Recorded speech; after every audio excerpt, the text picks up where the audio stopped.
Ladies and gentlemen, welcome to Talking with a Dad, episode 20. Steve, big week this week.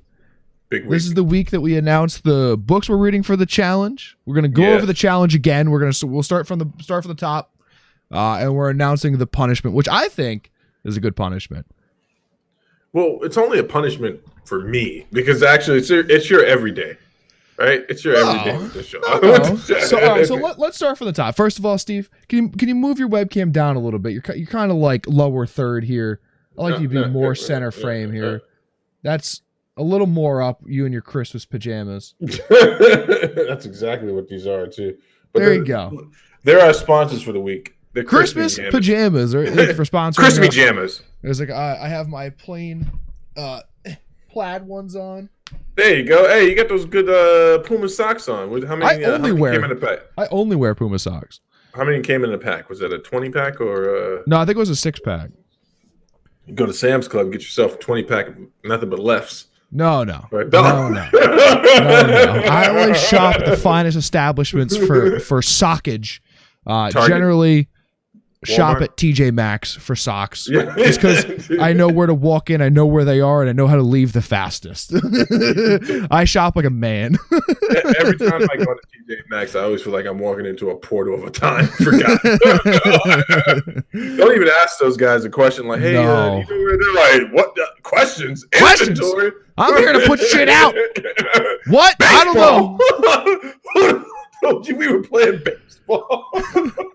Man, that's an inside joke of inside jokes. All right, so let's start from the top of the challenge, right? Right. Why are we doing it?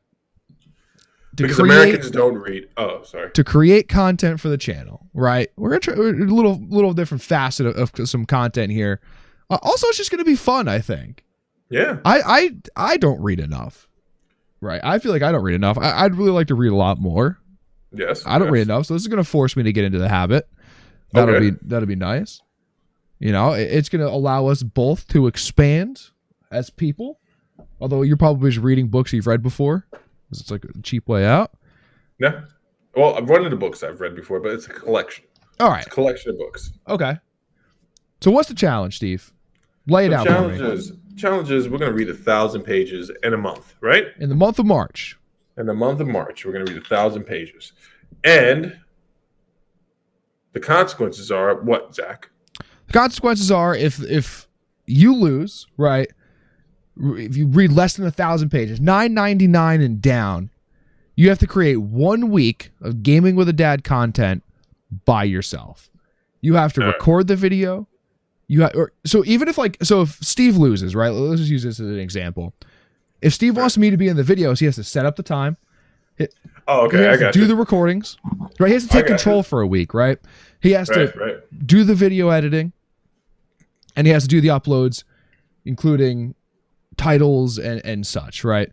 That's the goal. If you know what, if Steve wants to do solo content, Steve wants to walk us through his favorite part of God of War over a week. I do think that we should add a stipulation that there has to be at least 40 minutes worth of content. That's usually about the least that we do in a week. Right. We do 4 10-minute videos. Right. So there should be at least 40 minutes worth of content. Right. But I'm trying to figure out why I look so much darker. You do look dark, and I couldn't figure it out. Is there a light out maybe? No, all the lights are still working. You know what it is? You usually have a darker sweater on. Oh, that's killing me. Oh, there you go. Yeah. Okay. Well, just lean forward more. Yeah. So, I say a minimum of 4 10-minute videos, and if you want to do them solo, that is welcome. But you have to take charge for the week, whoever, right? If I lose, so if we both lose, we'll do them either. We're gonna decide that. Cancel the channel. No. We'll decide. But I think if we both lose, we should each do a week's worth of content by ourselves and upload it in the same week. So we'll do 8 videos in a week. It's a lot, but we also don't want to fall 2 weeks behind on Borderlands. Is this your way of subtly seeing which one of us is more popular on the channel? No, which would be a fun litmus test, but I wanted to make a consequence that would also make content for the channel. I got you. And I thought that was a good idea, and no one opposed. So Well, there's only 2 of us. Who else? Is there a third party? No, there's not. There's not.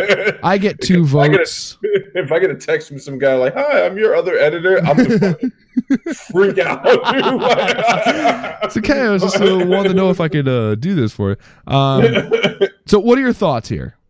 All right, you know what? I'll take that challenge because I don't lose these type of challenges. I got 2 books that I have to read. It's not even a lose thing, right? It's not. It's really. It's a growth. It's a growth thing. You lose yourself, really, if you don't finish the 1,000 pages. That's a lot, by the way. Here's what I think about losing, man. This is my, and I tell this to my sons every day before they get out of their beds. Here we go. I'm like, losing is just another setup for failing for the rest of your life. So think of every loss as another opportunity to never amount to anything. And that's how I was. That's how I was raised. And I will continue to raise other people that way. I'll raise the bar. Like, I won't show up to their games if they lose. Like, if I even think they're going to lose, I'm not coming today. I can't be a part of it. That's a joke, babe. I will be there at every loss. So, this is actually really good. It starts on Sunday, the challenge, which is tomorrow, when this video goes up, because it is a leap year. Happy leap year, by the way. Hey, 29 days in Black History Month. We got 1 more day. And it ends on a Tuesday. So we'll be able to start Sunday, and then on the 3rd of April, we will come in with the results, because we record on Friday night. So that's 5 weeks from now. Okay. So, but we have to stop reading on Tuesday.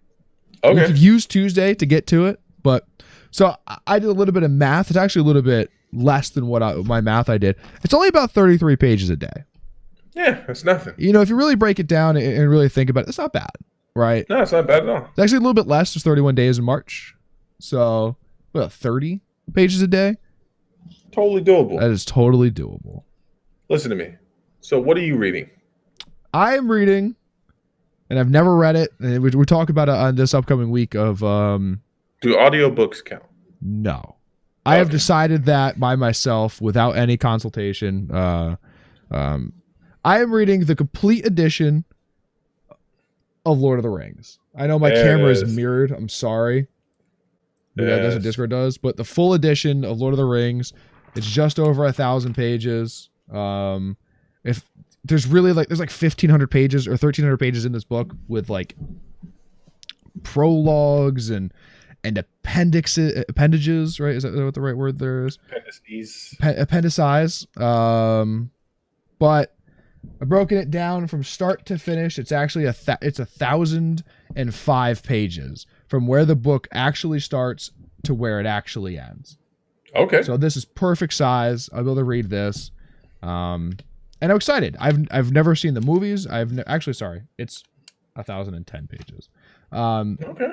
I've never seen the movies. I've never read the books. I've never played the games. So I'm excited. I've been interested in Lord of the Rings for a while. The show's coming out soon, right? This upcoming year, or 2020 or 2021.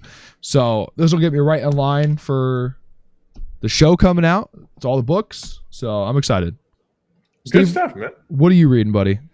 I actually left it over at my library, which I have down in the man cave, because I do read. So I'm going to go grab that book real quick. You just keep the people going for a second. Tell them a story. So I'm going to talk about the challenge a little bit. So really what this challenge is, it's just finding time to be able to do the things that, I think Steve and I both really enjoy reading, and kind of just let it get away from ourselves of not actually doing it. And it's really just finding time to do the things that we enjoy. And that's really what it is. But also reading 1,000 pages in a month, I'm busy with work and the videos and editing and all this other stuff. And Steve has kids and work and, family. It's really going to be about finding the time. So that's going to be the part, and you have to be dedicated, because you're going to have to read either every day or double up on days if you know you're not going to have time the next day. So I'm excited for the challenge. I honestly, I don't want Steve to know this. I don't know if he'll watch this part of the video. I want us both to lose because I want to make the content. So I'm echoing through his mic. That's going to bother me. But I really want us both to lose because I want us both to make the content. I think it would be good for the channel. And I think it would be good for both of us to be able to make some solo content and really try to get our creative ideas out there if we had to do a solo thing, right? And this just proves that we would be able to do it going forward. So it doesn't always have to be both of us, although it's kind of the point of the channel. So don't let Steve know that. If Steve sees his part, Steve, just make videos because it would be fun. But there we are. That's kind of my opinion of the whole thing. I want to get Steve's take on it, but I think Steve is going to read some pretty interesting stuff too. I kind of went with a classic, and I think Steve's going with some classics as well.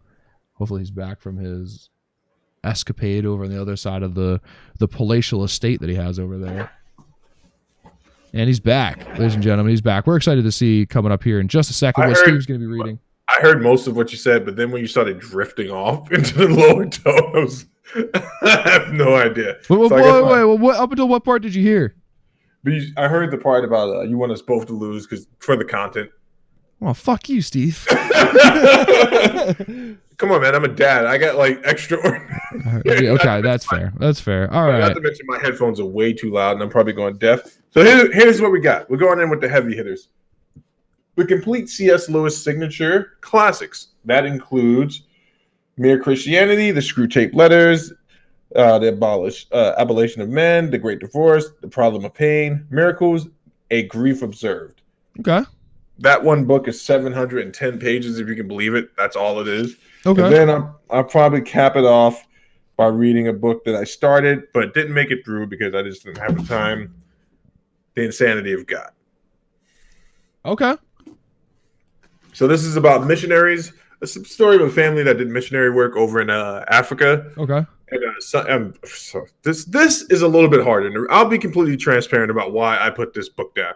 So I probably was in more of a fiction phase at this point in my life. Uh-huh. And then when I realized, I was like, oh man, like this is a really good read. But it dawned on me that everything that this guy is writing about happened to him and his family. I was like, I'm just going to go ahead and step away from that and get back to something lighthearted. So I've been wanting to knock these two out, and I'm going to get it. Now, I want you to know, I didn't take the easy way out here. I could have found a 1,000-page comic book. And there are a couple out there where it's just like a culmination of books, but I was like, that's too easy. That's right? A grown man anime, if you ask me. Grown man anime is not a real thing. And don't let that weird guy at the pizza shop tell you anything otherwise. But I'm pumped about this because, yes, like you were saying, it's going to be a little difficult because I do have a family to get my 33 in. But all I'm going to do is on my break after school, I'm going to sit in my car on my breaks, which is probably better. Exactly what I'm going to do too.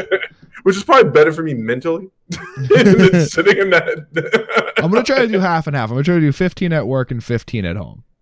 Okay. Right? I do have the opportunity when videos are rendering or I'm doing something for the channel where there are, 10, 15 minute lulls, and I read fairly quickly. I have my entire life. Right. So I read quickly. So really 33 pages really shouldn't be an issue for me a day.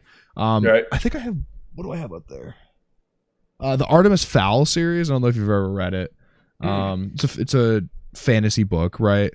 I think I read through, they were like 400 or 500 pages each. And I read through them in like 2 days. Oh, so okay. I could put book pages down. Also, I have those up there to read too. I have the last 3 that I never got to. And it's, reading is very much like eating, right? So there's reading for consumption and then there's reading to understand, right? And sometimes when you read to understand something, you might take a little bit more time reading it. But when you're just blowing through books and you're not really paying attention, that's easy to do. But to really find a book, not saying in rebuttal to what you're saying, I've done that in the past, right? I read a book by Anne Rice when I was like 16 called The Queen of the Damned. Okay. And at the time, it seemed like the most dense thing I've read outside of like reading stuff for school. And I just blew through the book instead of really sitting down and reading it. And then I went back years later and read it. And I was like, oh, man, this book is way better than I remember. Also, because I remember the book. So I'm going to take my time, but I'm going to get this challenge done as well. And then we'll see. We'll see who the moron is in this because I speak English good, man. All right. I read better than that.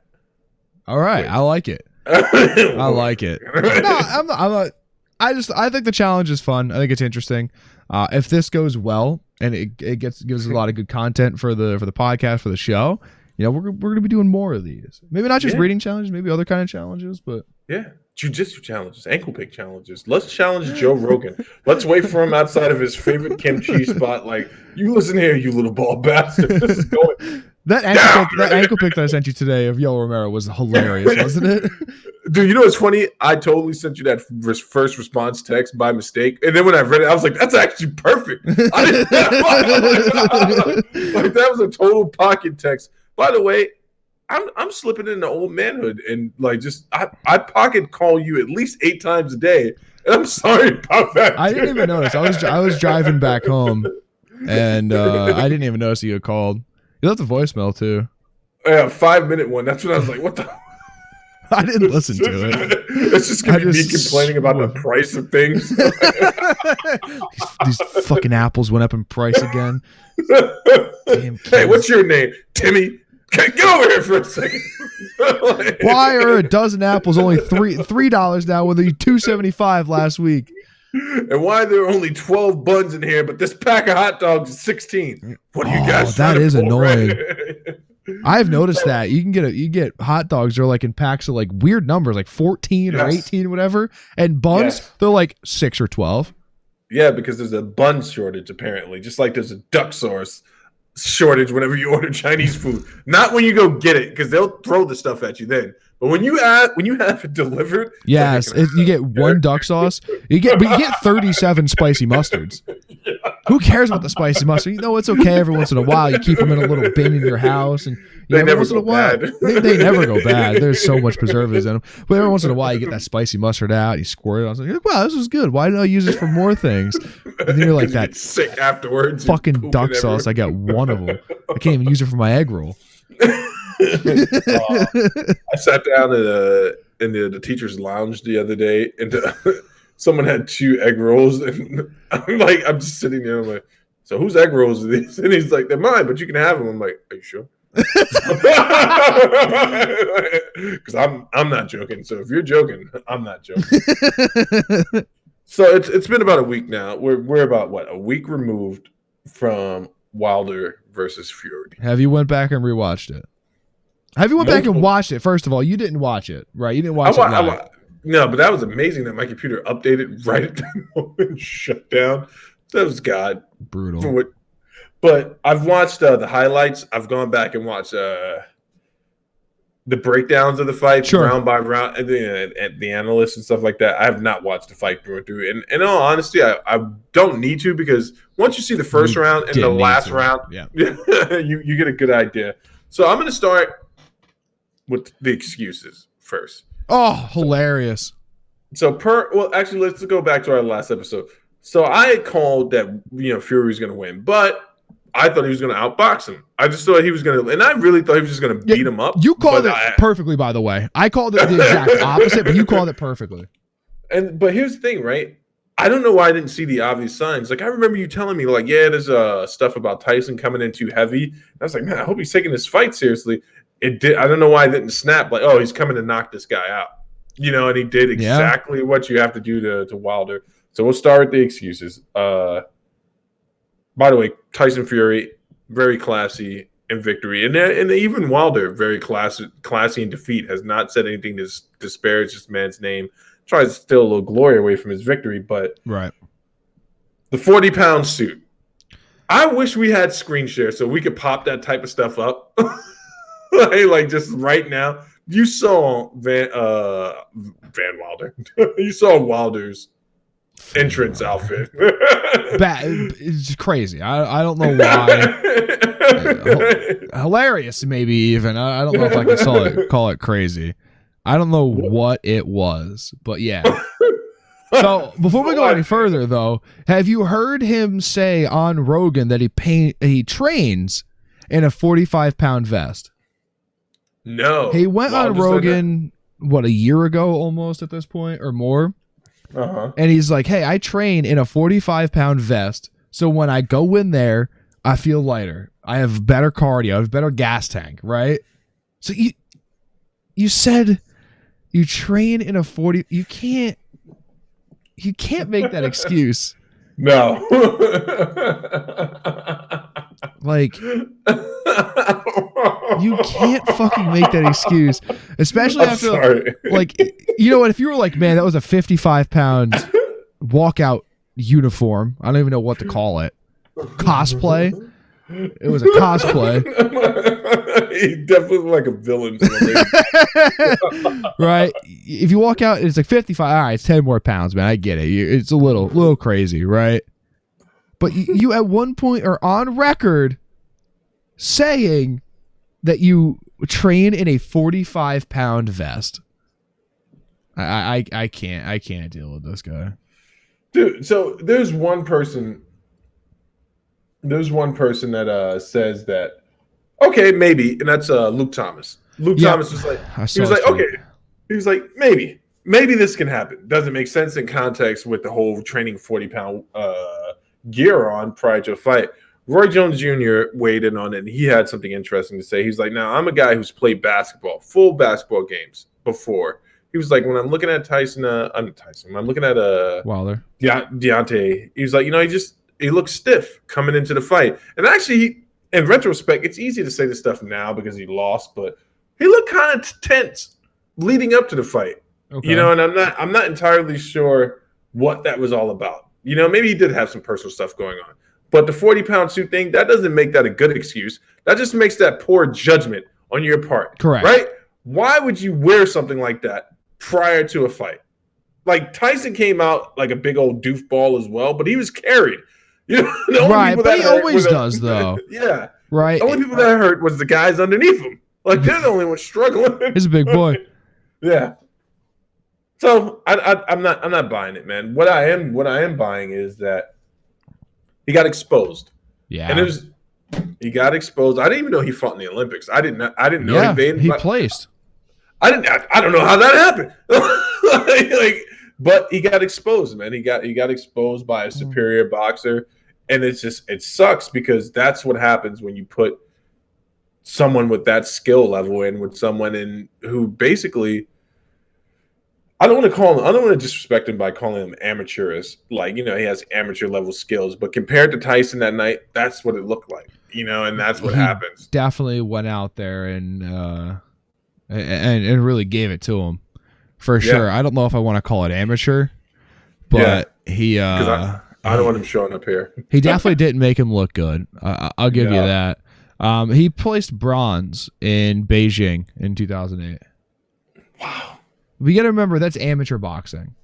It is. You cannot be a professional. Usually people after they have their Olympic stint go professional, but yes, you cannot have the professional title or the professional fucking card or whatever and be in the Olympics. So it's understandable that how he could place. But if I remember correctly, that was only like 18 months after he started boxing. Which is still amazing. And power will carry you a long way. But if you don't add technique to that power, it's like, what do you do when you don't knock the guy out? Right? What do you do? You drop him twice and lose 10 rounds and draw the fight. And you draw. It's like the same thing with Cesar Chavez's kid. I believe that's his name. I'm so bad with names. But his son came in and he first fought Sergio Martinez, right? And Sergio Martinez is the superior boxer. And it looked like it for all 12 rounds until he got clipped in the last round. And also looked like he came back from the dead when he got clipped, like he popped back up. But this is what happens when you don't have any other tools. And right. I feel bad for Wilder in the sense that someone in his camp has to say, hey, today we're drilling movement. Someone in your camp has to say, hey, today we're drilling shoulder rolls. We're doing evasive movement. We're getting off the line, right? We're going to learn defensive boxing. And I guess maybe we'll see what he does now. I think it's a bad idea for him. I mean, it's his right. I think it's a bad idea for him to use his rematch clause. It's just. I think it's a bad idea. I do. I think he needs to either move on to like an Andy Ruiz. Bad fight for him. I do too. I agree, but I think Ruiz gets hit and he can get knocked out pretty easy. I actually don't think it's that bad of a fight for him. Now that I think about it, he needs to move on. I don't even know who else is in the heavyweight division that would be a good fight for him. There's no one, right? There's 3 or 4 people in the heavyweight division, 5 maybe. Yeah, and he's gonna get outboxed by Fury. He's gonna get outboxed by Joshua. There's a chance he get outboxed by Andy Ruiz Jr. right? And he's beat Luis Ortiz twice already. There's a Jamaican dude. Well, he's not really Jamaican. He's a Jamaican Brit. That guy who's been calling out Wilder for years, and he actually, I'll send you his name, but he actually called this fight. If it was him fighting years ago, he said the same thing. But I'm going to segue into my sub B of this category. Did you get a chance to watch Chael's show in regards to the fight recently? No. So he made a very interesting statement in regards to heavyweight boxing, and someone's going to get mad, but someone always does. He's like, the heavyweight champion in MMA, in the UFC particularly, is truly the baddest man on the planet. Yep, I knew where you were going with this. I saw the tweet. I didn't see the show. Like, there's no denying it, right? So it's like, if you're talking about, obviously this is two genres, but in the complete realm of the most dangerous guys walking this earth, there is a better chance of Stipe coming in, grabbing Tyson Fury, slamming him on his shoulder, and making him experience a pain he's never seen before. And it's also very discouraging getting punched on your back. It's one thing to get punched standing up. That's a whole different level of pain. But getting punched while someone's on top of you, horrible feeling. You don't have anywhere to move. No, it's like drowning with a fat man punching you as you're drowning. Okay. Next fight for Wilder should be Povetkin. You think so? Yeah, Alexander Povetkin. It's a hard fight for both of them. Yeah. He's gonna use his rematch clause. I think so. I think it's a bad idea. Depending on if Fury comes in the same exact way, he's gonna clown him again. But yeah, of course we could all just be sleeping on him, and this could be Joe Frazier, Ali. I don't think it's a Joe Frazier Ali situation because that was like two great boxers at the pinnacle of their time. But we'll see how it plays out, man. Anyway, back to so I do agree. The UFC heavyweight champion has more ways to victory than a boxing heavyweight champion. Now, that's not to say that the boxing heavyweight champion doesn't hit harder, right? No, isn't faster, doesn't have better hands, doesn't have better head, doesn't have all this stuff, but they have no wrestling. They can't defend a leg kick. One leg kick from Stipe is going to drop name the top 30 heavyweight boxers, right? Every single one of them gets, and you can line them all up in a row and just let Stipe kick 30 times, and he's gonna drop 28 of them. Yeah. Right. Yeah. That's the point that Chael is making, and I would agree. Yeah, 100%, the deadliest man on the planet. Now, what we need to see is who is the baddest heavyweight across the organizations. Obviously, I'm a little biased, and I'm going to say Stipe beats all of the top. Ryan Bader is the one in Bellator. Does PFL have heavyweight? Oh, wait. So you know what? Ryan Bader versus Stipe might actually be a good fucking fight, dude. Yeah. That'd be a really good fight. Even though Ryan Bader just looks like that guy that comes in. He's the double champ over there. Yeah. I could be the double champ over there too if I really applied myself. Yeah, good luck with Fedor. I don't know the PFL heavyweight. I don't even know the guy's name, so I'm not even going to mention it. So that's what we need next, right? Cross organization. We need to put this thing to the bed. But I agree with Chael. I always usually agree with him, but I thought this was extremely insightful on his part. And I'm not one of those guys. I used to be in the past screaming that boxing is dead. It's not dead. It's hanging on. Brandon Vera is the champion of one championship. That's not a good. That's not a fight. No, it's not good. That's the guy whose eyeball got knocked out by John Jones. Light heavyweight. Yeah. Okay, so the only real competition Stipe has is Ryan Bader, which probably wouldn't be that bad of a fight. We get Shaw back in there. We get him trained up for a couple of fights. I've always felt bad for Brandon Shaw. What did he make? Brandon Shaw. What did he make top 10? No. No. If he did, I'd be very surprised. If he was in the top 10 of the heavyweight, that lets you know how shallow it's been for years. Oh, it's super shallow. It's incredibly shallow. Let me see. Got knocked out by Nogueira. Who else did he get knocked out by? Ben Rothwell. Travis Brown. He got knocked. Oh, he did get knocked out. Roy Nelson. Oh my goodness! You ever seen that notorious clip of Joe Rogan talking him into retirement? Yeah. It's pretty brutal. It's brutal. It's hard to watch, but you know what? It was needed. Yeah, and he's doing way better now than for himself than he ever was. And I always thought that he should have moved down to light heavyweight, and I thought it was doable. And there was talk about him moving down to light heavyweight. And you think he would have been competitive at light heavyweight? He would have been much more competitive at light heavyweight than heavyweight, but because his chin would have held up a lot better, maybe against some of the power punchers down there. Yeah, maybe. Listen, your first professional fight in the UFC is Roy Nelson. Good fucking luck, dude. Man's got a legit black belt in jiu-jitsu and a red sash and kung fu. And he hits like a mule, dude. That's what I was talking about. Roy Nelson would put a lot of people down, but I'm trying to remember who knocked him out. Oh, Mark Hunt. Remember Mark Hunt slapped out? He like knocked all the Budweiser out.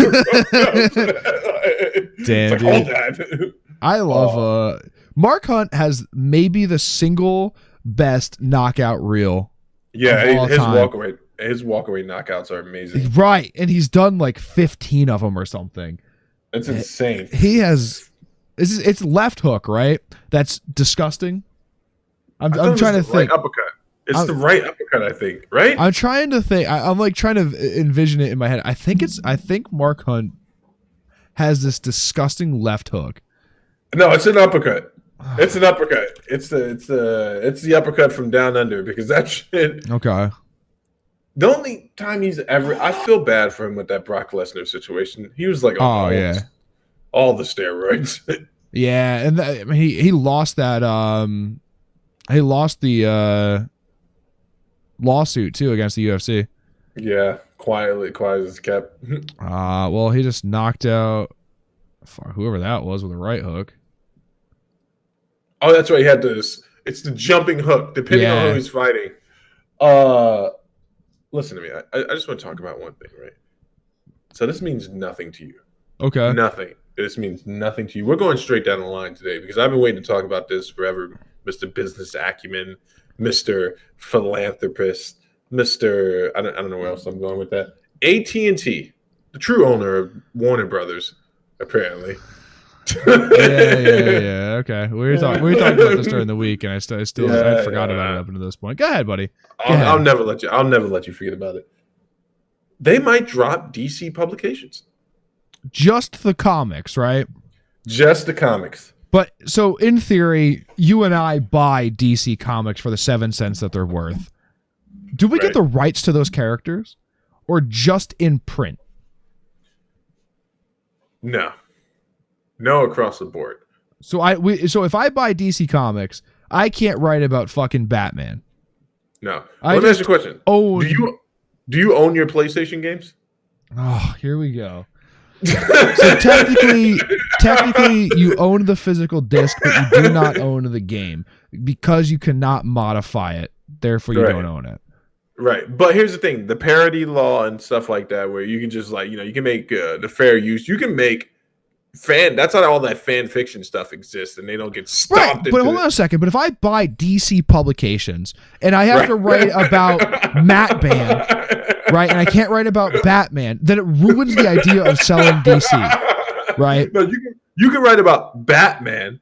You can do fan fiction on Batman, but if it gets bought or you sell it, then you're but if I own DC publications, what comes along with owning DC publications? What's happening right now, you're filibustering because you don't actually know the answer to this question. I know the answer. I'm just pointing out that it was a bad question, and I want you to switch second gear. What happens if if Zach buys? Oh wait a minute. Are you asking me? Publications? Are you asking me a rhetorical question from the context of being AT&T? If I buy DC publications, I'm personally going to buy DC publications, right? Because that's what AT&T wants to get rid of. Hold on for a second. I want to make sure it's not me. You're talking about if someone buys DC publications, period, right? Not correct. Okay. So it goes under whatever. Yeah. AT&T doesn't want to do it anymore. They put DC publications up on the market for $8 because that's what it's worth, right? What did you say? I just threw in a number out there, right? I did a quick evaluation. It's $8. They sold one comic last year, dude. What the fuck do you want me to do? Sold one whole comic. I could do $8 and a pack of gum. What do you want? What do I get for purchasing DC publications? Can I use the likeness of? No, you can't use it. So you get any creative control over the publication itself. You do not get any movie rights because those are still Hold on, you didn't let me finish. Oh wait, are you asking me a question or you filibuster? No, I'm asking you a legitimate question because I don't know. I'm trying to answer it. No, you're not. You're not letting me finish. If I purchase DC publications, can I use the likeness of Batman in just print, or can I do it anywhere? No, just print. Just print. That answers the question that you told me no 2 minutes ago too. No. That's not. I did not say no 2 minutes. Yes, ago. you did. Because I said if I purchased it, can I use this likeness in print? You said you absolutely cannot use it anywhere. No, what I said to you under the assumption, I thought you were just some crazy person asking the question: if you buy a comic book, do you own? No, I'm not buying the book. That's what I don't own J.R.R. Tolkien. Why do you think I made the PlayStation comment, you psychopath? But I didn't know where you were going with it. So if I buy DC publications, right, I could do anything in print that I want. That is Batman, Superman, that Justice League, that all of that, right? Correct. What the fuck are you gonna do with that? you can't make movies out of it. That's the dumbest purchase I've ever seen. So here's what a lot of people are speculating, right? And I'm talking about, when I say a lot of people, I'm talking about the deepest, darkest parts of the comic book the comic book community. The CW. Guys, the 7 people left who watched the fucking Arrow. The comicbook.com crowd. So what people are hoping is that after this latest debacle with Birds of Prey, which was the last Harley Quinn movie, people are hoping that DC, and I mean people are actually hoping that DC's in a place where Warner Brothers are like, you know what? If they come at us with 25 billion, 30 billion to take all the rights, they'd sell it to Marvel. That's what people are hoping.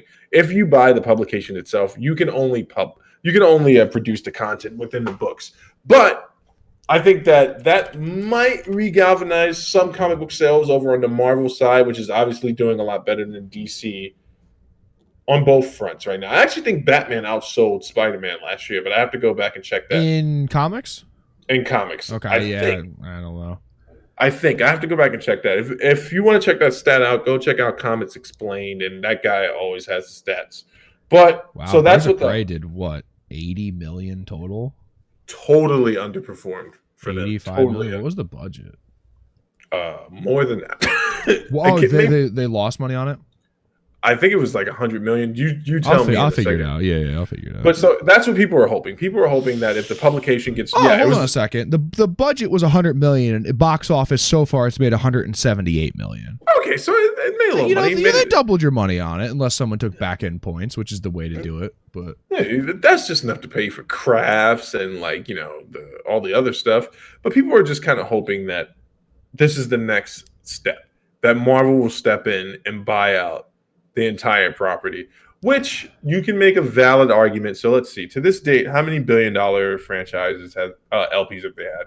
They had Aquaman. We're talking about the movies now. Aquaman, Joker, and there was one more. Dark Knight. Dark Knight. Geez, Steve, so I thought you were the expert on this. No, because most of these movies are horrible. Like Dark Knight was good. Dark Knight was great. Dark Knight was great. It fell apart at the end. Everyone knows that. No, I didn't. Everyone knows that. The trilogy or just the first one? No, the Dark Knight. Dark Knight movie. It kind of fell apart at the end with the Two-Face thing when Two-Face is becoming unraveled and he's going around doing a vigilante thing. Okay. I kind of felt like they introduced the character too late, or they introduced him too early without enough development. But I still really enjoyed that movie. Okay, all right. Long and short of it is, Aquaman was great. Aquaman was actually a lot of fun. I was watching that movie and I'm like, this is pretty cute. And the Joker I thought was the best movie last year.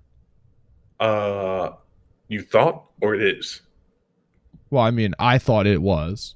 It was the greatest movie of last year for sure. But people are just hoping to see that. And then there have been other things. Now we're going back to the comic book side that have been teased recently that, would lead you to believe that Marvel is going to consume this property. They've hinted, I told you about this, they hinted at a huge crossover after doing a very huge arc in DC Comics called Doomsday Clock, where they brought the Watchmen universe into DC. blah blah blah blah. And then at the end of that book, it talks about a few crossover moments. I'm actually just a little bummed out at the very thought of there being like, we are now officially reaching the point where there might not be any comic book publications any longer. Sales are horrible across the board for both companies. I think Marvel gets a little trickle over because of because of all the movie franchises, yeah. Yeah, and then people will work their way back to the source material, and that's what and they also jumped early with the digital stuff with the Marvel Unlimited. So now for $10 a month, you can have access to about a hard 75% of their library on your phone, which is really cool. So everything new going forward and back to a certain date, I assume, is available? Yes. Does DC have that as well now? They do, but they put it all together under AT&T, and you had to get the DC streaming service. If I remember, Tom was talking to me about this, and I was like, oh, well, I don't want that. You know what I'm saying? Like, I'm not going to watch the Teen Titans show. There's only a few things from the DC universe that I'm ever going to watch. I'll watch a Superman movie. I'll watch a Batman movie. I'll watch some of their peripheral stuff. But AT&T said they're done. They got one huge crossover, one huge arc. If it doesn't do good, that's it. And they made it public. Usually there's only speculation about this. AT&T has come out and said, that's it. Like, that's it. Like, if it doesn't do good, they're going to get dropped. Huh. Listen, at some point when you come down a line in business, that kind of has to happen, right? Yeah. So is it profitable at this point? Probably not. How much are they selling? It's not even what the revenue bringing in, but what is the exposure bringing in for DC Comics? What is it doing for AT&T's business and their bottom line? If it's hurting it, then sometimes it might have to go, right? My thought would be whoever buys DC, right, whether it's Disney, whether it's, I was gonna say Viacom, but I'm almost entirely positive that they're owned by Disney at this point too. Whoever buys DC Comics next, right, they need to digitalize 100% of the library. This is what 100%. They need to do. Put me on the fucking board, because I'll lead this company to being popular again. They need to digitalize everything. They need to. It needs to be a free app, right? Hear me out on this one. You need to be able to view the comics, free, 100% free. But they're going to be in a revolving door of what is open. Yeah. Right. The original Batman storyline, right? That's open for 1 month. Next month, it's gone. Right? It'll be back, but it's gone. But if you want to keep that, you pay 99 cents per comic, and now that is available in your library at any given time. Right? Good point. The Killing Joke? Is this other story arc that you said? That is available in the month of March. Cool, coming up. That might be your favorite. But if you want it available right now and good forever, 99 cents an edition. Right? You need to pay per edition to keep it available, or you're going to get your people who are just there and you're going to just read the stuff while it's revolving, right? It's a good way to keep it fresh too. Once a year, this storyline comes up and you're allowed to read it for 30 days, whatever it is. But if you want it there forever, 99 cents a book, right? And you get to keep it in your library, in your account, you're set. Now, will anyone do this? Probably not.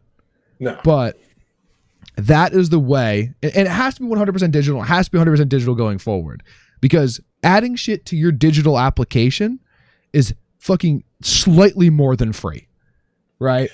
For me and you to upload a podcast, it takes no time. Right? I convert this to an audio file and click upload. It doesn't cost me to put that episode up, right? I have to pay for hosting, but it doesn't cost me to put that episode up. Right. So your bottom line now is so much less. You have to make so much less money to be a profitable company. And if you do this revolving door thing, you're going to have people who are like, I don't want to wait a year for The Killing Joke to come out, right? I want to read it right now. And it's, I don't know how many editions, I'll make up a number. It's 10. So you're going to make $10 off of that. And it took some intern 30 minutes to scan the entire thing in and upload it to the app, right? Like you're paying that guy $8 an hour anyway. So it costs you $4 worth of labor. Now you're going to be paying your authors and your illustrators and such, but not much apparently. No, not at all. Either, they're there just for the exposure, but like, with the idea, like, and obviously there could be a premium service, $10 a month or whatever, and you get everything unlocked and limited all the time. Like, right. But you have to do something like that, and you have to appeal to the internet, and you have to appeal to the mobile side of things, and you can't do fucking print anymore. Print is dead. Yeah, I mean, I think people like the tactile feel of a comic book in their hand, the collectors, but right now where they're at in regards to what comics are worth, even the collectors editions, tanked, worth bro. Nothing. Tanked. My Pokemon cards are worth more. Oh, that freaking bums me out. Yeah, I think that go digital, right? Go digital, but keep it separate from the media, though. Keep it separate from like the movie properties and stuff like that. Because that's what I mean. DC Publication should be its own application. It's cool if you want, because I own it at this point, right? AT&T doesn't own it anymore. I own it now, so I can't even link it in with the movie stuff. And we're going in an entire different direction with everything. Yeah, we're doing alternate universes where Batman is bad and Joker is good. Probably already a thing. Yeah, it's a thing. Right? Like, we're going fucking alternate universes where Batman and Superman like each other. Probably already a thing. Yeah, that's the thing. So here's the thing, right? Here's the thing about that. We're going an alternate universe where Two-Face's faces are actually switched. It's a thing. Happened in the 30s. But here's the thing, right? I agree with all of that. So here's where the upside, hypothetically, would be for Marvel, right? So Marvel wins in this situation because they stand there and they're like, we'll consume, we'll even merge. We'll merge the publications because it's only to skyrocket their sales. And it's going to skyrocket for two reasons. People are going to read it because they want it to fail, or people are going to read it because they're finally going to get one universe where these things are happening, right? A huge arc. And it's going to boost it for a little while. But then what happens with the media content, right? So they have about 50 years worth of stuff. If I own DC Publications and don't have the rights to the fucking movies, listen, you didn't I let me don't finish. Care what happens to the movie production. We're talking about the hypothetical acquisition by the evil Mouse House. They care. There's no way there's no way they're sitting in that room eating babies going, they get to keep these movies. We're talking about a company, once they acquired Marvel Comics, they said, all right, so who owns X-Men? Fox. How many X-Men publications do we have? Dead, all of that. They stopped producing X-Men content so that Fox could stop drawing from X-Men content. Well, hold on a second. I'm putting some crazy shit in my comics so they can't even make movies about it. Superman, the entire time, he's fueled not off of kryptonite, or he's not weak to kryptonite anymore.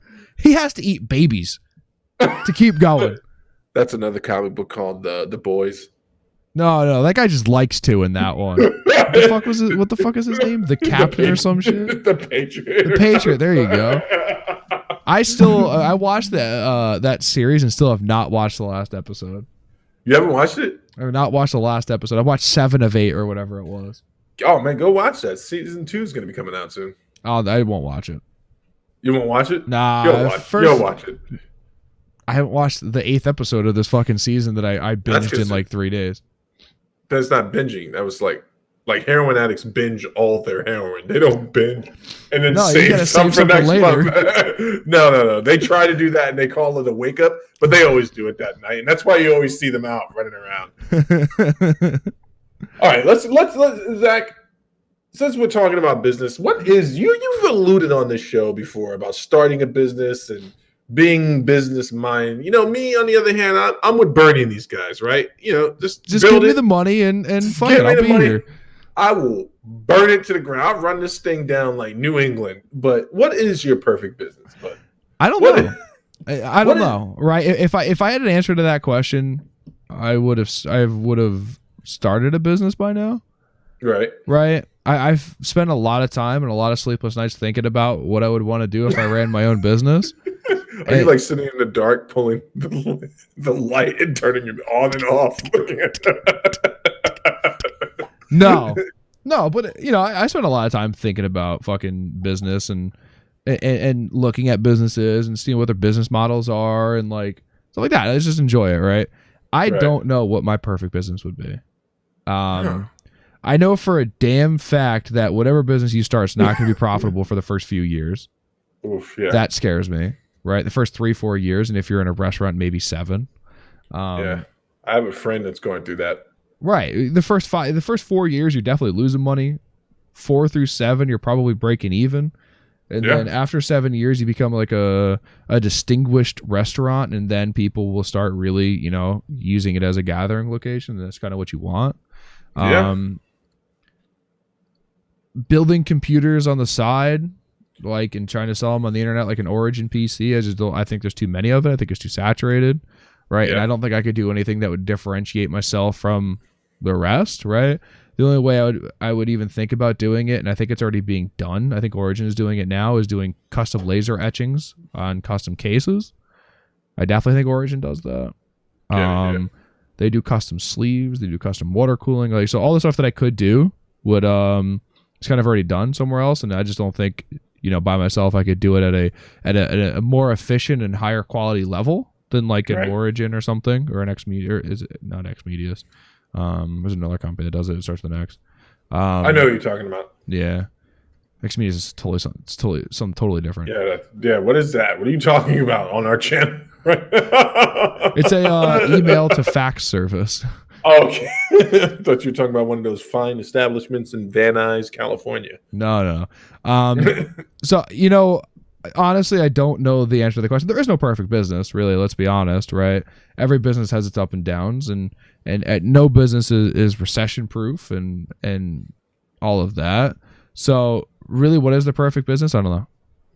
Well, so what would be your ideal business? Still don't know. But if you're just stepping into something, someone dropped $1 billion in your lap right now, and they're like, this $1 billion is just for you to have as liquid capital. I'm also going to provide the space. I'll provide any materials. You just have to tell me. If you give me a billion liquid capital, you know what the fuck I'm doing? opening up a string of McDonald's in locations that they don't have them. The motherfuckers, they print money, dude. McDonald's print money, dude. Now, would you go full automation, or would you have people working in there? Both. Yeah, it depends on what location you're in. You're out in Nebraska, you want people there, right? Because in Nebraska, they're not gonna use the automation. But if I'm putting one in Manhattan, right? Full automation. Because no one wants to speak to anyone there. No, remember when we went to McDonald's that day, though? I tried to use the automated thing. I got so frustrated. I was like, hey, just give me my freaking double cheeseburgers. This robot's not working. But I used it and I was fine. Yeah, you did. You definitely did. So there's a difference, right? You got to know your location, right? So, but in theory, no, I wouldn't do that. What I would want to do is some sort of software or hardware consulting business. Okay. Right. I think I could do that and sustain it by myself, if not, hire a few people. Right. But that's probably what I would want to do, is go in and consult companies on what they need and how to condense and how to make everything just run more efficiently with software and hardware. That's what, at this moment in my life, is ideally what I would want to do. I get that. I can see how that would be something that you would delve into. You get to tell people why they're dumb. No, it's not even that. I would go in and tell them how to be less dumb. There you go. Like, you're not stupid. I'm gonna. You're just not as smart as you could be. Yeah. That's what I would do. So speaking about life coaches and situations like that, I gotta ask you. We're going to a place that was hard for me to watch the video on, though. Listen, I know we're segueing through. We're actually making good time on topics tonight, but it's because I was lasered in when I came up with all these topics. Dude, I saw something so scary on the internet the other day, and I was just filled with dread and terror. No, we're not talking about He Who Shall Not Be Named, even though I posted about the movie on the IG page. Voldemort? Yes. I'm talking about Diego Sanchez's new life coach, nutritionist, head coach, mint holder, assistant coach, and a cult leader. Towel boy? Yeah. What do you think about Diego Sanchez and his new spiritual martial arts guru? It's insane to me. At one point, I think I heard Rogan say that all UFC fighters, and he specifically said UFC fighters, need someone to keep them away from the woo-woo bullshit because every single one of them is crazy enough to believe the shit. And Diego Sanchez is the first one to get convinced by this fucking force field wielding guy. I almost used a different word there. This force field wielding guy that he could train him and train him at an effective and high level. Joshua Fabia, I think his name is. Yes. Is an absolute con man, is a madman. You can come at me. You can have all the proceeds from this here podcast that I mentioned your name. Go ahead, fight me for it. Because I think I could win. Yeah. You know what? He's not going to... I saw him hit... I don't even want to call it hit. I saw him molest a punching bag. And he just like... I think he actually hit it with the exactly hits him with the shoulder sweep, and then hits him with the back of the knuckle all the way up to the fucking elbow armpit thing, like and then like squeezes a little bit and it gives him and gooses him on the way out. And I didn't know what the fuck was going on. I was uncomfortable with it. That man is an absolute madman that should be locked away and taken away from Diego Sanchez, and Diego should probably be taken away from other people, to be fair. Dude, did you see when they came on Ariel Helwani? That was just... No, I saw it. Dude, I don't know what I clicked on, but it got recommended to me on Instagram. It got recommended to me on Twitter. I was on YouTube, and it was you know how like when you're watching a video, it's like, hey, what's up next? And it's like, it was all of them. It was all 10 videos there. Like I was fucking sleeping and it was playing in my head. I could not watch that. I cannot. I don't even want to listen to that man speak. I'm not a Diego Sanchez fan, right? Yeah. So I'm not gonna say like I feel bad for the guy because he's clearly into this woo-woo bullshit. But God, man, how? I don't know. I don't know if I can even say anymore. I don't even know. I'm getting worked up. You've arrived on YouTube. YouTube specifically when you're in your very first exposed video. Like if your name comes, I can't wait. When your name comes up with that picture, that always comes with the exposed picture because they always grab the best shot of you. Yeah. Hold on, all right. Everyone who was going to do an expose on me. There you go. What you want to do is you want to screen grab it, and you want to highlight the outside of me. You're going to cut it out of the background. I'm going to explain to you how to do it. You're going to cut me away from the background. You're going to highlight me white. You're going to put a white stroke around me. And you want to do a 3-stroke, not a 2. It's too little, and not a 4. It's too much. A 3-stroke around me. Leave the microphone in. Make it a little fancy. Zach is just giving it away. Now I know how to make the exposed shots. I'm telling you, honestly, when they were talking to Ariel Helwani, and I'm going to be honest, dude, like, Ariel Helwani is not my favorite analyst. He's not. He just isn't. He hasn't been for a while. I've really enjoyed him. But there are times where I'm just like, shut up, Ariel, because he brings an element of, this is exactly why Roy Jones feels the way he does about non-athletic commentators, right? It comes to a point, and like, but you don't want to be biased. At any rate, though, I thought he was a total right. He invites them on, and he invites Diego on for a chance to explain himself, and he's trying to be unbiased. But really, there's no such thing as unbiased journalism, right? Especially not in this field. And then what's his name? Michael Pierre starts speaking, and Ariel basically says, "Hey, man, I'm on your side. I brought you guys on here so you can explain yourself.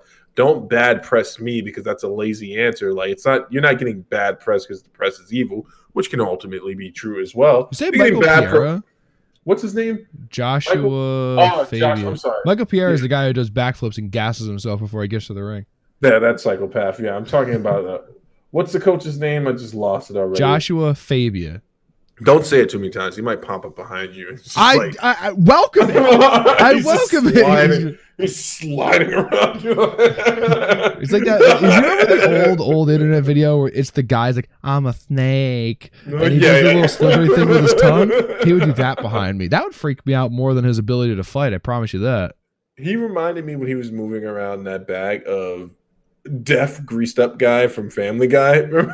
Like that's how he looked to me. But you know what he reminded me of from Family Guy? It was when Peter poked the holes in the back of the frog, and he's trying to get the frog out of the window with the shoebox, and he keeps moving it up, and it keeps falling, but it's moving in that. That's exactly what it reminds me of. That's exactly how he looks, and I feel bad for Diego, man, because he's obviously bought into this. There were so many other off-color jokes I was going to make about this subject, and then I really thought about it, and I was like, you know what? Diego has the look of the guy being sucked into a cult. You know, your friend, when he calls you one day, he's like, hey, I found out some great news I want to share with you, type of stuff. And you're like, yeah, let's meet for coffee. And then by the time you leave coffee, you're like, holy. All he is talking about the Force. Yeah. He's like, man, I finally found the Force. And it's like, what are you talking about? He's like, I think it, and it happens. I will it into existence. Oh, when people say that to me, the inner Protestant in me comes out so hard. Dude, I just thought it up right now. I'm like, stop moving your hands. Sit still for a second, dude.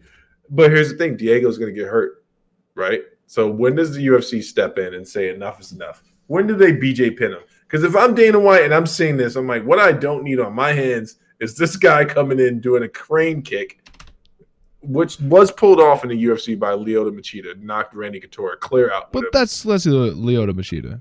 And he was on all the steroids back then. That's fair. But Diego's going to try to put the force field up, use the force, Anakin Skywalker or someone, and someone's literally going to kick him in his head while he's standing up, and he's flying out. I'm just saying, Diego Sanchez is a hard 38. He's a hard 38. Or what if this stuff works? What if on the opposite side, all this stuff turns out to be true, and he deft touches some guy in the UFC? Well, it didn't work on Michael Piera. It did work. Think about it for a second. Think about the psychological advantage it takes to get a guy to knee you illegally on the ground. Think about this for a second. Look, he's already making you tongue-tied.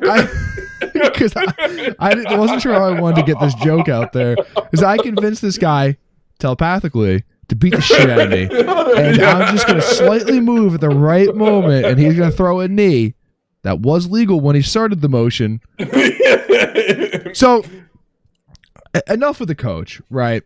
Right. Let's talk about the real problem here. Enough with the guru. Yes. Did you hear Diego ask, is it a disqualification or do I win if I say that I can't fight anymore from the knee? I didn't hear that, no. He said that in the ring. Is it a DQ or a win? He asked that in the octagon. Wow. That I don't care to ever see you in the UFC again if you ask that.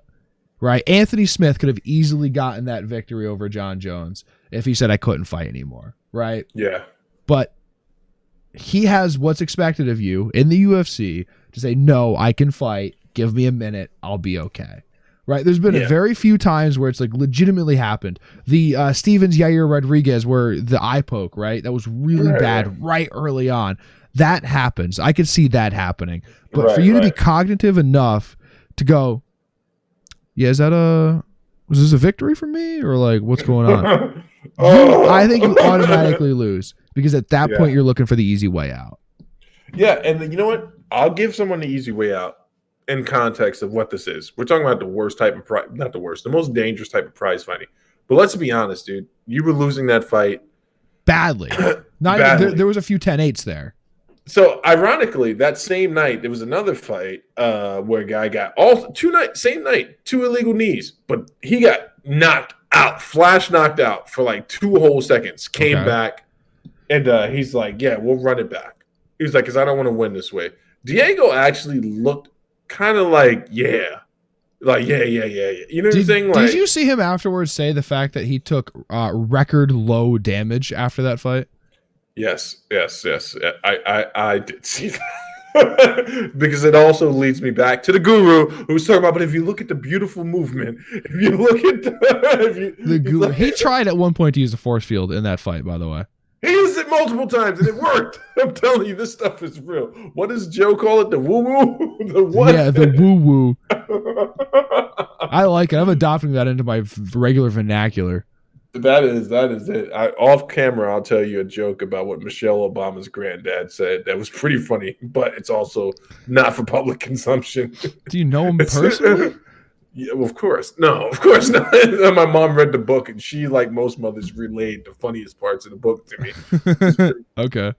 Diego needs to get away from this guy. He left Jacksonville. But hey, listen, let me point something out there. Do you know people at one point used to look at Greg Jackson kind of the same way? Did you know Greg Jackson has never competed? Correct. Ever. I knew that. Never competed. And everyone kind of had this view of him. Like, this guy, like, you know, he's self-taught in martial arts. He was like his dad. I think his dad knew judo and was a wrestler, but he's basically self-taught. Okay. But anyone that's ever rolled with him, his core students at the beginning of the gym said he's a bad, it's a BMF. Bad when he's on the mat and fighting. They're like, this dude is absolutely a terror. So that's why I think he got a pass, and he raised a few champions. For people to take the guru serious, Diego would have to have come in and actually used the force to lift that poor guy up and throw him out of the ring. No one's buying it, and I think Diego's like he's got that Scientology look about him. You know, he's got that look. Right? He has that look, man. He has that look. We're giving Diego Sanchez Guru 2 thumbs down from Gaming with a Dad, and 2 quacks up, and 2 quacks up. I think. I don't even. That just brought it. That just brought us so far down. I don't even want to think about that fucking scam artist. All right, so let's just get on to the last scam of the night. We'll save the big Igar thing for next week or something like that. Because I think where are we at now? We're at the 1 hour mark. How are we doing? We're at an hour 10 almost. Hour 10. You know, we're not. Because I'll go on the Bob Igar thing and I'm saying his name wrong for anyone that's like, why does he keep saying it like that? Because I like the way Igar sounds. Zach, so let's talk about future-proof. Let's talk about investments in gaming. Let's talk about building a computer once and not having to build it twice in the future, right? While it's still a good idea. Okay. I'm gonna use some more words here that I figured Diego's coach was saying to him. Scientifically, synergy.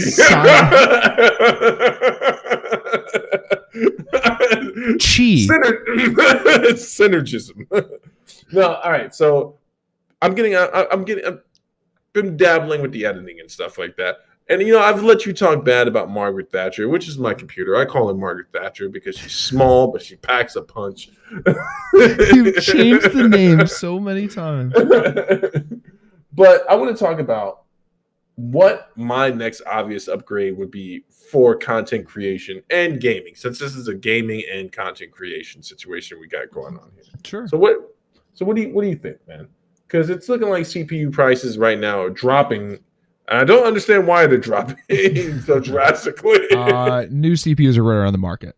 Yes. Right. So we're right around the corner to go on the market for 10th gen Intel and the new Ryzen. So everything else is going to drop in anticipation to try to get rid of their stock, right? Right. What is your next step? I don't know. What do you have currently? A Ryzen 5 2600? Yes. And a 1060? Yes.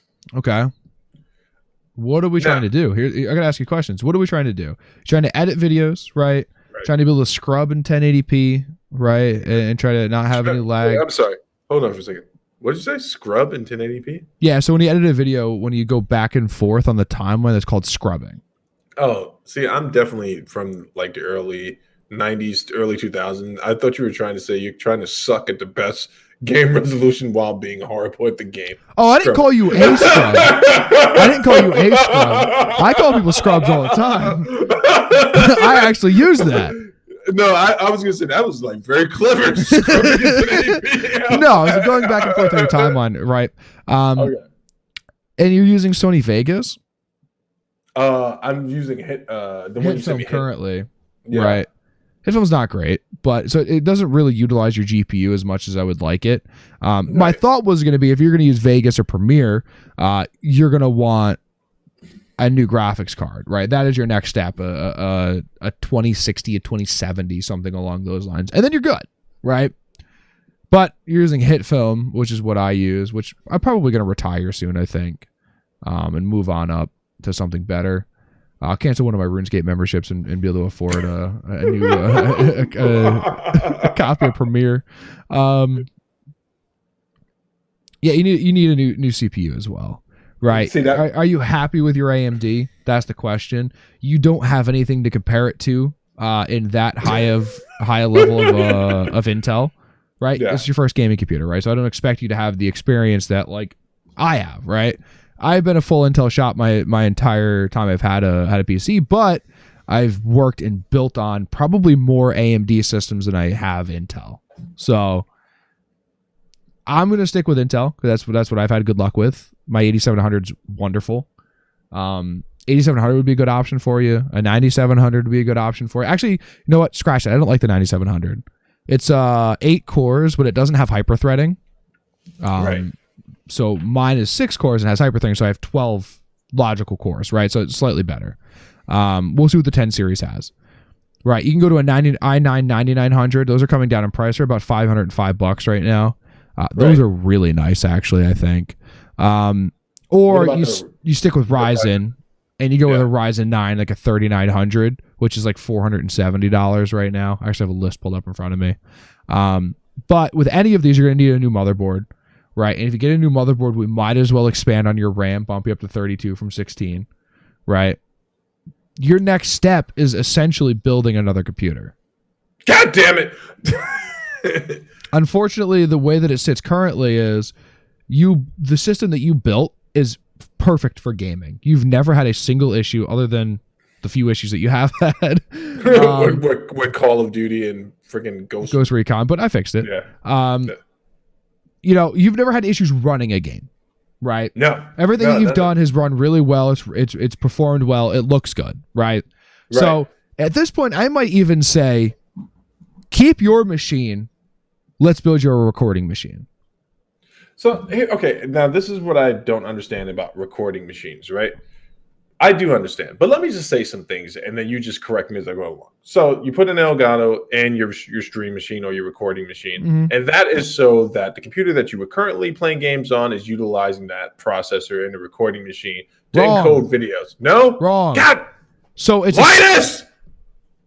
You are mirroring your image to that other machine and let that other machine encode everything for you. You're not utilizing it. You're off-putting, right? I did like your verbiage there.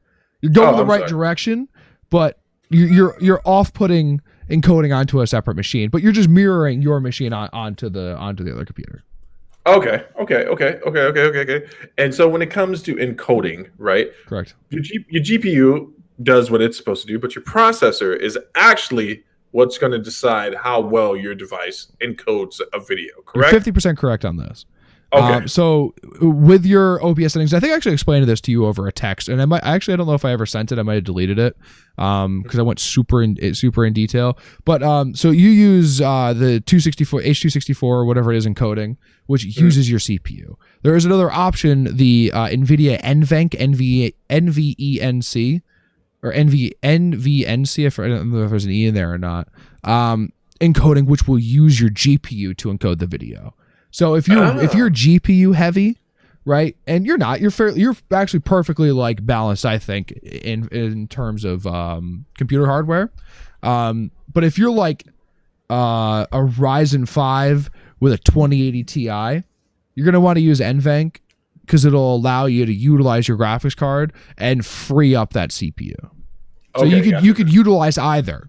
But usually when you build a stream machine, a recording machine, and an encoding machine, right, we'll just call it an encoding machine going forward, you do really, really high CPU and a very minimal graphics card. So really what the move would be, like a Ryzen 9 3900 and a 2070, but you put the 2070 in your computer and take the 1060 in the encoding machine. Okay. Makes sense. That's really, if you wanted to up your quality and match us 1-to-1 in quality, because right now I'm recording at about 10 megabytes per second. You're recording at about 5, right? Because I'm recording off machine and you're recording on, that would be the way to do it. See, now that was a perfectly clear, concise answer, because that was going to be my next question. Do you, in fact, pair a better CPU with a lower grade GPU, even though the 1060 does stand up pretty well against the test of time? I agree. Surprisingly. But do you, and you answered the question already. I was pondering that in my head. Do you pair the older GPU with the newer processor and call it what it is? All right, makes perfect sense. God damn, Zach, it's almost like you know about computers and you used to work in an industry where you had to explain this stuff. Except for when I used to hear you explain stuff to people with computers, it was never that polite. It's like, so listen, man, what do you think? We switched your MacBook on you? Oh no, that was you and not me. But it's like I work in an industry right now where I have to do the same thing. Right. So here's the thing, right? Mini ITX, I think. See, this is where I go astray when we get into these conversations, right? I would want something low pro, like, right? You see my current build; it's very understated. I actually hate the red light in my computer. We're the same on this one. I bought a computer that specifically did not have LEDs in it, and then I bought a motherboard that did, and I was pissed because they don't turn off. But here's the thing, right? Low pro. Something it has to be low pro. But so we could do low profile that's not mini ITX. Okay. We could get you a case that's smaller than what you have that it'll fit your same hardware. Yeah, and it's just like good ventilation, bam. Or do you just build a new device, sell your old device? So in your scenario, I think that's not a great idea, because if we were to build a second computer and we had a recording machine, then we overall, the idea here is to be able to upgrade our quality, right? That would allow us to do that. Building just a new single machine, well, you get more quality out of it, right? But you're going forward, like say we want to play The Division, you're still going to see those struggles that you're going to see with your machine of recording. Although you said you saw none. No. I actually, that is a bold-faced lie. I need to correct myself for lying that bad. So I just went back. I was like, was it as bad as I thought, or was I not? Was I drunk or something like that? And I went back. You're definitely drunk. Shut your filthy mouth. I was not drunk. I went back and I just went to go check it out. I also figured out why my video didn't record last week, but that's a tale for another time. Actually, I'll just say it. I realized now when I was laying in bed later on that night, really fuming over things the way that I do, that I hit stream and not record. Because it dawned on me. Streamed to nothing for a few hours? Yeah, and I was like, because I saw CP. But it wouldn't make a file if you had streamed. That's a good point. So I hit record and it was just corrupt. Moving on anyway, I recorded a Division I was playing the other night and it looks not great. Horrid. Some might say. What would you call a streetwalker at the end of their days of streetwalking? Not death necessarily, but right before clarity kicks in. Purgatory. How would they look? That's a place that doesn't exist. That's how my recording looks. So that's what actually sparked all of this. And I started doing all my research and I was like, CPUs just can't handle it. 2600 is meant for one thing. It might as well be in a PlayStation 5. That's what it's for. It's to play games. It's going to be the PlayStation 5, but okay. Screw you, man. PlayStation 5 is going to change everyone's lives. You mark my words, man. All right, I'll mark them. I'll keep that marked. Hold on a second. Marked. Got it. Ladies and gentlemen, we have marked that thought. So what is your next upgrade, Steve? A new computer, and that was always going to be the answer. I didn't think so, actually. I thought maybe just swap it here, swap it there. Here's the next question I want to ask you, right? So you can't pair a Ryzen 9 3900 with 2400 megahertz RAM, can you? You got to go up to like... So I actually don't know the answer to that question, but I do know for a fact that 2400, I don't think was ever sold in DDR4, was it? Is it 20? So I have 2200. I thought 2400 megahertz exists. Yeah, I don't think you do. I have 20. I do. DDR4 RAM. 3000. Yeah, 2400 megahertz. Oh, okay. DDR4. Yeah. 2133. I see. All right. 22. Yeah, you might either go up to 3200. Or 3000. Yeah. I know for a fact that it had issues with lower clocked RAM. But I don't remember exactly what the clock needed to be for a 3900X. But I know for a fact an Intel would work with it, no issues. Well, here's the good thing about this. I'm so poor, none of this even matters, but this was good content to talk about for the near future of 4 years later. Like, I finally get my Ryzen 9 when they're in, like, 6th generation. Computer can't even handle it. Yeah. But you got anything else for the evening, Zach? I think that's it, man. I think that's it. What do we got coming up on the horizon? We got the challenge. What else is going on? We got the challenge. We're going to finish Borderlands this week or next week. It's never going to happen. We are on the final chapter. We are clearly coming to an end. You could tell it in the videos. Oh, your video didn't work this upcoming week, so it's just going to be me again. It seems to be just me every time I forget to change my T-shirt and I just have like an undershirt on. It's 2 times in a row now, so I'm not going to be wearing those anymore. I don't think there's anything else. Again, we're still taking suggestions on what we should play next. We're on right now. The docket is going to be a mixture of probably some Modern Warfare, some Halo, some Payday. But we're looking for another story game to play through if Payday doesn't work out 100%. So there's that. That Outriders game looks amazing. Yes, it does. I agree. Project A looks really good too. I've seen a lot of stuff about Project A recently. Yeah. Yeah, we're working towards the end of Borderlands, and it's getting close. I can feel it.